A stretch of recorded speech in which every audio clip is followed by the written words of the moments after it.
ಬೀದರ್ನ ಬಸವಗಿರಿಯಲ್ಲಿ ಬಸವ ಸೇವಾ ಪ್ರತಿಷ್ಠಾನದಿಂದ 3 ದಿನಗಳ ಕಾಲ ನಡೆಯಲಿದೆ. 23ನೇ ವಚನ ವಿಜಯೋತ್ಸವಕ್ಕೆ ವಿಧಾನಸಭೆ ಸಭಾಪತಿ ಯುಟಿ ಖಾದರ್ ಚಾಲನೆ ನೀಡಿದರು. ಸಾಮೂಹಿಕ ಇಷ್ಟಲಿಂಗ ಪೂಜೆಯಲ್ಲಿ ಸಾವಿರಾರು ಶರಣೆಯರು ಭಾಗಿಯಾದರು. ಈ ಸಂದರ್ಭದಲ್ಲಿ ಪೂಜ್ಯ ಶ್ರೀ ಡಾಕ್ಟರ್ ಬಸವಲಿಂಗ ಪಟ್ಟದೇವರು, ಪೂಜ್ಯ ಡಾಕ್ಟರ್ ಗಂಗಾಂಬಿಕೆ ಅಕ್ಕ, ಶಿವಾನಂದ ಮಹಾಸ್ವಾಮಿಗಳು, ಉಸ್ತುವಾರಿ ಸಚಿವ ಈಶ್ವರ್ ಖಂಡ್ರೆ, ಸಚಿವ ರಹೀಂ ಖಾನ್, ಬಾಬುವಾಲಿ ಸೇರಿದಂತೆ ಇತರರು ಉಪಸ್ಥಿತರಿದ್ದರು.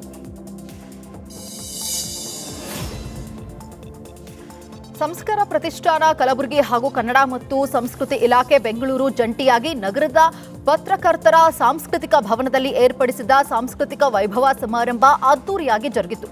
ಸಮಾರಂಭದ ವಿಠಲ ಚಿಕ್ಕಣಿ ನೇತೃತ್ವದಲ್ಲಿ ನಡೆದಿದ್ದು, ಸಮಾರಂಭವನ್ನ ಸಾಹಿತಿ ಸೂರ್ಯಕಾಂತ ಸುಜಾತ್ ಉದ್ಘಾಟಿಸಿದರು. ಬಾಗಲಕೋಟೆಯಲ್ಲಿ ಬಿಜೆಪಿ ಹಾಗೂ ಕಾಂಗ್ರೆಸ್ ನಾಯಕರ ಮಧ್ಯೆ ಅನುದಾನ ಬಳಕೆ ಕಿತ್ತಾಟ ನಡೀತಾ ಇದೆ. 100ಕ್ಕೂ ಹೆಚ್ಚು ಕಾಮಗಾರಿಗಳು, 40 ಕೋಟಿಗೂ ಹೆಚ್ಚಿನ ಅನುದಾನ ಬಿಡುಗಡೆ ಮಾಡಲಾಗಿದೆ. ಬಿಜೆಪಿ ಸರ್ಕಾರದಲ್ಲಿ ದೇವಸ್ಥಾನ ಅಭಿವೃದ್ಧಿ ಅನುದಾನ ಬಿಡುಗಡೆಯಾಗಿದೆ. ಕಾಂಗ್ರೆಸ್ ಹಾಲಿ ಶಾಸಕರಿಂದ ಬದಲಿ ಕಾಮಗಾರಿಗಳಿಗೆ ಹಣ ವರ್ಗಾವಣೆ ಅಂತ ಹೇಳಿ ಮಾಜಿ ಸಚಿವರು ಆರೋಪಿಸಿದ್ದಾರೆ. ಶಾಸಕ ಹಾಗೂ ಮಾಜಿ ಸಚಿವರ ಮಧ್ಯೆ ಈಗ ಟೆಂಪಲ್ ಪಾಲಿಟಿಕ್ಸ್ ಶುರುವಾಗಿದ್ದು, ಅನುದಾನ ಬಳಕೆಯ ವಿಚಾರಕ್ಕೆ ಕಿತ್ತಾಡ್ತಾ ಇದ್ದಾರೆ.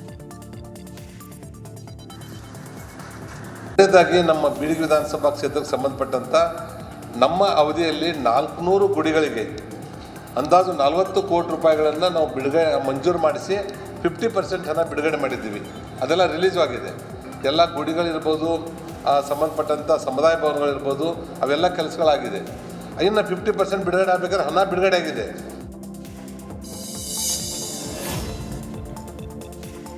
ಬೆಳಗಾವಿ ಮಹಾನಗರ ಪಾಲಿಕೆ 2 ಬಿಜೆಪಿ ಸದಸ್ಯರು ಅನರ್ಹರಾಗಿದ್ದಾರೆ. ಮಂಗೇಶ್ ಪವಾರ್, ಜಯಂತ ಜಾಧವ್ ತಿನಿಸುಕಟ್ಟೆಯಲ್ಲಿ ಪತ್ನಿಯರ ಹೆಸರಿನಲ್ಲಿ ಮಳಿಗೆ ಪಡೆದಿದ್ದರು. ಹರಾಜು ಪ್ರಕ್ರಿಯೆಯಲ್ಲಿ ಭಾಗವಹಿಸಿ ಬಾಡಿಗೆ ಆಧಾರದ ಮೇಲೆ ಮಳಿಗೆ ಪಡೆದಿದ್ದು, ಪಾಲಿಕೆ ಸದಸ್ಯರಾಗಿ ಆಯ್ಕೆಯಾದ ಬಳಿಕವೂ ಮಳಿಗೆ ವಾಪಸ್ ನೀಡದ ಆರೋಪ ಕೇಳಿಬಂದಿದೆ. ಪಾಲಿಕೆಯಿಂದ ಲಾಭ ಮಾಡಿಕೊಂಡಿದ್ದಾರೆ ಎಂದು ಸಾಮಾಜಿಕ ಹೋರಾಟಗಾರ ಸುಜೀತ್ ಮುಳಗು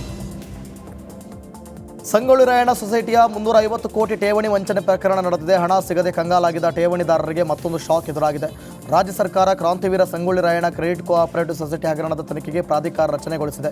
ಬೆಳಗಾವಿ ಜಿಲ್ಲೆಯ 5,000ಕ್ಕೂ ಹೆಚ್ಚು ಠೇವಣಿದಾರರಿಗೆ ಹಣ ಠೇವಣಿ ಇಟ್ಟಿದ್ದ ಬಗ್ಗೆ ಸಮರ್ಪಕ ಸಾಕ್ಷ್ಯಾಧಾರ ಇಲ್ಲದ ಕಾರಣಕ್ಕೆ ನಿಮ್ಮ ಅರ್ಜಿ ತಿರಸ್ಕಾರವೆಂದು ಅನುಮೋದನೆ ಪತ್ರ ರವಾನೆಯಾಗಿದೆ. ಠೇವಣಿದಾರರು ಡಿಸಿ ಮೂಲಕ ರಾಜ್ಯ ಸರ್ಕಾರಕ್ಕೆ ಮನವಿ ಸಲ್ಲಿಸಿದ್ದಾರೆ. ಇವಾಗ ಬೆಂಗಳೂರಿನಲ್ಲಿರ್ತಕ್ಕಂಥ KPID ಆಫೀಸರ್ ಕಡೆ ಬೆಳಗಾವಿಯಿಂದ ಸುಮಾರು 25,000 ಜನ ಠೇವಣಿದಾರರು ಬೆಂಗಳೂರಿಗೆ ಹೋಗಿ ಅವ್ರದ್ದೆಲ್ಲ ಠೇವಣಿ ಇಟ್ಟಂಥ ಹಣದ ರಸೀದಿ FD ರಿಸೀಟ್ಸು ಕನ್ಸ್ಯೂಮರ್ ಕೋರ್ಟ್ ಆರ್ಡರ್ ಕಾಪಿಗಳನ್ನು ಹೋಗಿ ಕೊಟ್ಟಿದ್ದರು. ಅದಕ್ಕೆ ಮತ್ತು ಸಪೋರ್ಟಿಂಗ್ ಅಫಿಡೇವಿಟ್ ಕೂಡ ಈಗಾಗಲೇ ಅಧಿಕಾರಿಗಳು ಸಲ್ಲಿಸಿದ್ದಾರೆ. ಆದರೆ ಇವತ್ತು ಬೆಂಗಳೂರಿನ ಅಧಿಕಾರಿಗಳು ಸೆಕ್ಷನ್ 7 ಸಬ್ಸೆಕ್ಷನ್ 2 ತೆಳಗೆ ಅಂದರೆ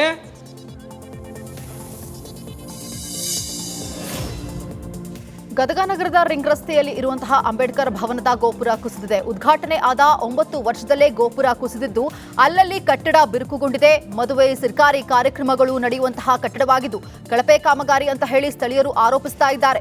ಬಿಲ್ಡಿಂಗ್ ಗುಣಮಟ್ಟವನ್ನ ಪರಿಶೀಲನೆ ಮಾಡುತ್ತೇವೆ ಅಂತ ಹೇಳಿ ಸಮಾಜ ಕಲ್ಯಾಣ ಇಲಾಖೆ ಅಧಿಕಾರಿಗಳು ತಿಳಿಸಿದ್ದಾರೆ.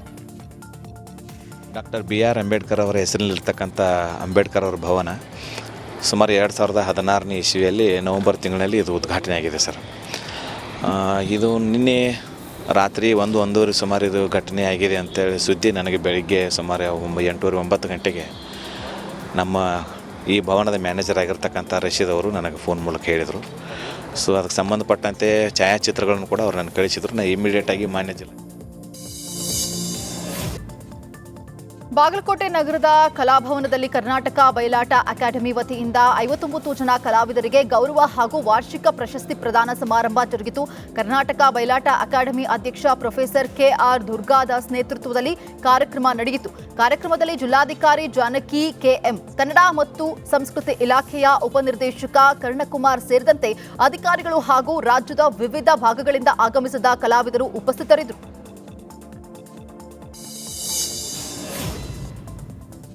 ಬೆಳಗಾವಿಯಲ್ಲಿ ಆಕರ್ಷಕ ಆಟೋ ಅಲಂಕಾರಿಕ ಸ್ಪರ್ಧೆ ಗಮನ ಸೆಳೆದಿದೆ. ದಿನನಿತ್ಯದ ಬದುಕಿನಲ್ಲಿ ನಿತ್ಯವೂ ಹೋರಾಟದ ಬದುಕನ್ನೇ ನಡೆಸುವ ಇನ್ನಿಲ್ಲದ ಕಸರತ್ತು ನಡೆಸುವ ಆಟೋ ಚಾಲಕರು ಇಂದು ಆಟೋಗಳಿಗೆ ಅಲಂಕಾರಿಕ ಸ್ಪರ್ಧೆಯನ್ನು ನಡೆಸಿದರು.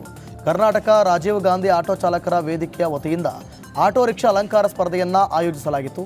ಆಟೋ ಮಾಲೀಕರು ತಮ್ಮ ಆಟೋಗಳನ್ನು ಆಕರ್ಷಕವಾಗಿ ಅಲಂಕರಿಸಿ ಆ ಸ್ಪರ್ಧೆಯಲ್ಲಿ ಭಾಗಿಯಾಗಿದ್ದರು. ವಿಜಯಪುರ ಜಿಲ್ಲೆಯ ಬಸವನ ಬಾಗೇವಾಡಿಯಲ್ಲಿ ಗ್ರಾಮ ಆಡಳಿತ ಅಧಿಕಾರಿಗಳ ಅನಿರ್ದಿಷ್ಟ ಅವಧಿ ಮುಷ್ಕರ ನಡೆಯಿತು. ಬಸವನ ಬಾಗೇವಾಡಿಯ ತಾಲೂಕು ಆಡಳಿತ ಸೌಧದ ಮುಂಭಾಗ ಅನಿರ್ದಿಷ್ಟ ಅವಧಿ ಧರಣಿ ನಡೆಸಿದ್ರು. ರಾಜ್ಯ ಸರ್ಕಾರ ಯಾವುದೇ ಮೂಲಭೂತ ಸೌಕರ್ಯವನ್ನ ಒದಗಿಸಿ ಕೊಡ್ತಾ ಇಲ್ಲ. ಗ್ರಾಮದ ತಳಮಟ್ಟದಿಂದ ಕೆಲಸ ಮಾಡಿಸಿಕೊಂಡು ಬರ್ತಿದ್ದೇವೆ. ಈ ಹಿಂದೆಯೂ ಕೂಡ ನಾವು ಪ್ರತಿಭಟನೆ ಮಾಡಿ ಸರ್ಕಾರಕ್ಕೆ ಮನವಿಯನ್ನ ಕೊಟ್ಟಿದ್ದೀವಿ.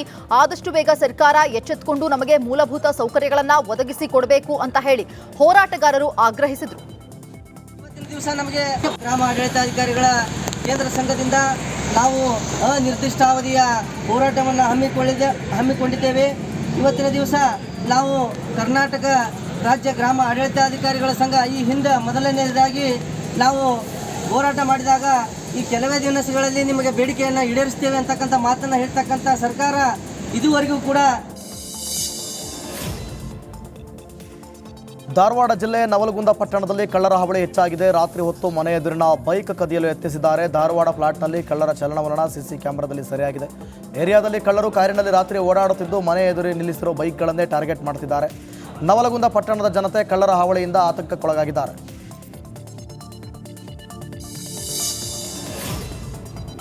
ಅವ್ರ ಮನೇಲಿ ಅವ್ರ ಮಕ್ಕಳು ಎಲ್ಲರೂ ಸಹಿತ ಇದೇ ಪದ ಉಪಯೋಗಿಸ್ತಾರೆ. ಗಿಟ್ಟ ಕೊಳ್ಕ ಮಾತು ಅಧಿಕಾರಿಗಳು ಮೇಲೆ ಉಪಯೋಗಿಸ್ತಾರೆ. ತುಂಬ ಅಧಿಕಾರಿಗಳು ನೊಂದಿ ನಮ್ಮ ಹತ್ರ ಹೇಳಿದ್ದಾರೆ, ಇದು BJP ಅವರು ಸ್ವಲ್ಪ ಹೋರಾಟ ಮಾಡ್ರಿ, ಇದರಿಂದ ಹೋರಾಟ ಮಾಡ್ರಿ. ಯಾವ ಮಟ್ಟಕ್ಕೆ ನಮ್ಮ ಬಗ್ಗೆ ಕೆಟ್ಟ ಪದಗಳು ಬೇರೆ ಯಾರು.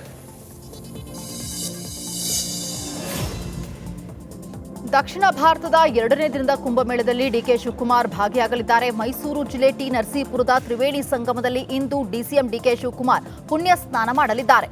ನಂತರ ಗಂಗಾಪೂಜೆ, ಗಂಗಾರತಿ ಮಾದರಿಯ ಕಾವೇರಿ ಸಂಗಮ ಆರತಿಯಲ್ಲಿ ಭಾಗಿಯಾಗಲಿದ್ದಾರೆ.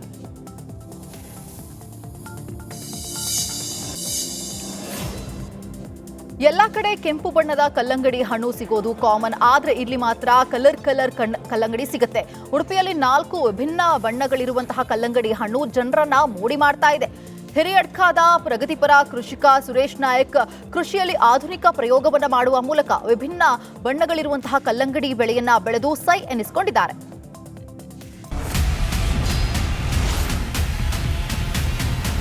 ಪರಿಷತ್ ಕಲಾಪದಲ್ಲಿ ಪ್ರತಿಧ್ವನಿಸಿದೆ ಕಣ್ಣೀರ ಖಾನಾಪುರ. ರಿಪಬ್ಲಿಕ್ ಕನ್ನಡ ಸುದ್ದಿವಾಹಿನಿ ತಂಡ ಕಣ್ಣೀರ ಖಾನಾಪುರ ಅಭಿಯಾನದ ಮೂಲಕ ಒಂದು ಗ್ರೌಂಡ್ ರಿಪೋರ್ಟ್ ಮಾಡಿ ಕಾಡಂಚಿನ ಜನರ ಬದುಕು ಬವಣೆಯನ್ನು ತೆರೆದಿಟ್ಟಿದೆ. ಒಂದ್ಸಲಿ ವೋಟಿಂಗ್ ತಗೊಂಡ್ರೆ ಕೆಲಸ ಮುಗಿದ್ರಿ ಸರ್. ಹೆಣ್ಮಕ್ಳು ರಾತ್ರಿ ಹೊರಗಡೆ ಹೋಗೋದಕ್ಕೆ ಭಯ ಪಡ್ತಾರೆ.